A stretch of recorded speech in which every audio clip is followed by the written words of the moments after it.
மேட்டூர் அணை. காவிரி ஆறு, தமிழ்நாடு. இந்திரா காந்தி கால்வாய் திட்டம்.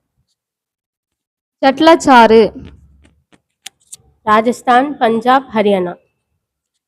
சர்தார் சரோவர் திட்டம். நர்மதை ஆறு, மத்திய பிரதேசம், மகாராஷ்டிரா, ராஜஸ்தான். நாகார்ஜுனா சாகர் திட்டம். கிருஷ்ணா. ஆந்திர பிரதேசம். சம்பல் பள்ளத்தாக்கு திட்டம். சம்பல் ஆறு, ராஜஸ்தான், மத்திய பிரதேசம்.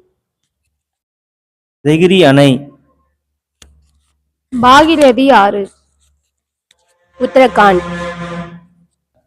துங்கபத்ரா திட்டம். துங்கபத்ரா ஆறு, ஆந்திர பிரதேசம், கர்நாடகா. கோசி திட்டம். கோஷி ஆறு, பீகார், நேபாளம். ஹீராகுட் திட்டம். மகாநதி ஆறு, ஒடிசா. பக்ரானங்கல் திட்டம். சட்லஜ் ஆறு, ராஜஸ்தான், பஞ்சாப், ஹரியானா. தாமோதர பள்ளத்தாக்கு திட்டம். ஆறுகள் மற்றும் பயனடை மாநிலங்களை கமெண்டில் தெரிவிக்கவும்.